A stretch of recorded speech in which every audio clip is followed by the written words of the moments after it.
Bonjour à toutes et à tous. Voici le cours sur les douleurs des membres inférieurs qui correspond aux situations de départ numéro 69, claudication des membres inférieurs, claudication intermittente. Au 71, douleurs des membres supérieurs ou des membres inférieurs.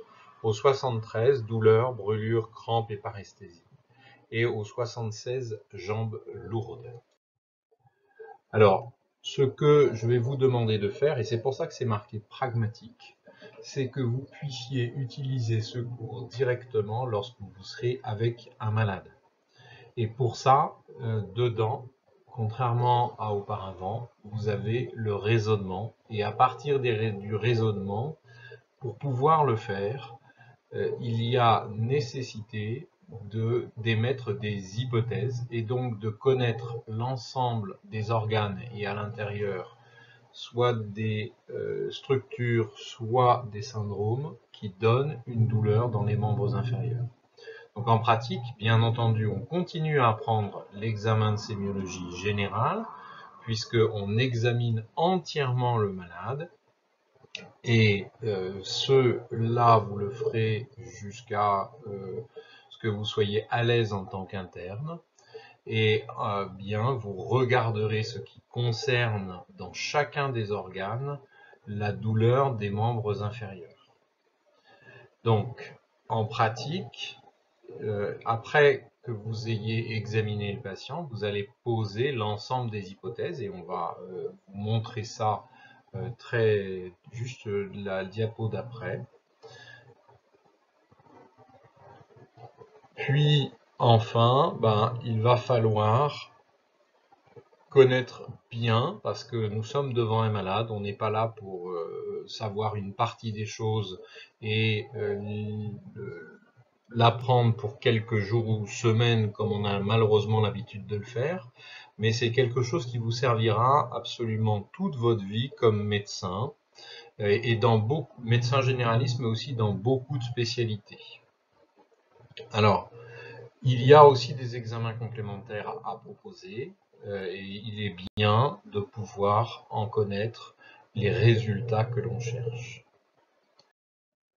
Alors voilà l'algorithme des douleurs des membres inférieurs, et vous voyez d'emblée sur la gauche que les hypothèses, je les ai regroupées en système ostéo-articulaire, système nerveux, système vasculaire, la peau et l'hématologie, mais il faut avouer que c'est quand même beaucoup moins fréquent.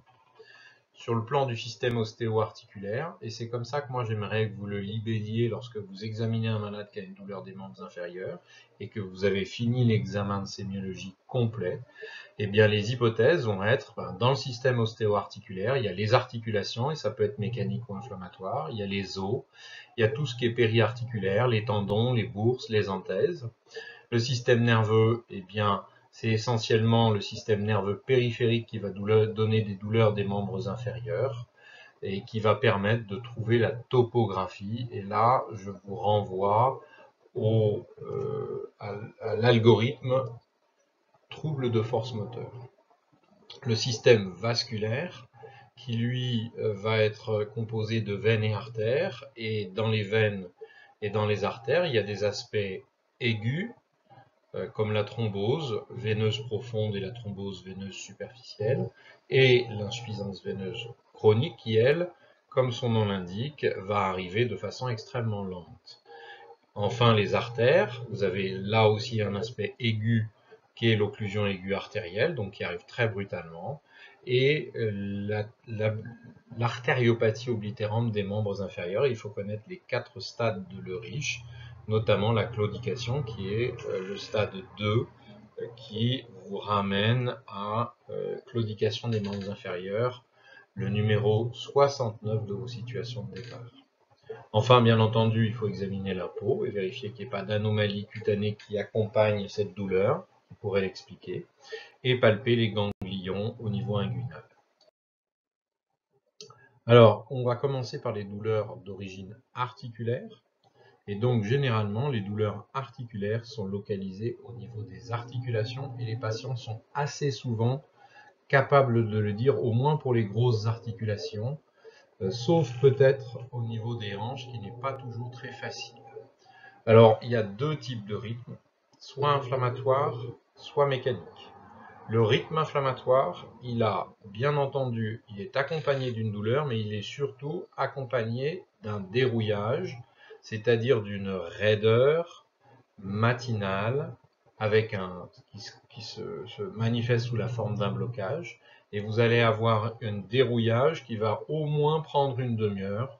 Généralement, qu'est-ce qu'on demande aux gens? On leur demande: est-ce que vous arrivez à utiliser correctement l'articulation? Combien de temps faut-il pour que vous puissiez utiliser correctement l'articulation? Je dis et je redirai que la douleur est différente de la raideur et ce sont tous les deux des signes fonctionnels. C'est pas parce qu'on a mal qu'on est bloqué. Alors, dans le mécanique, la présence des douleurs est lorsqu'on utilise l'articulation. Dans le lit, quand on se réveille, contrairement au rythme inflammatoire où la douleur est déjà présente, c'est lorsqu'on va utiliser ou poser le pied qu'on va commencer à avoir mal. Et il va y avoir une aggravation par les efforts, et les douleurs vont, au fur et à mesure de la journée ou des efforts, s'aggraver.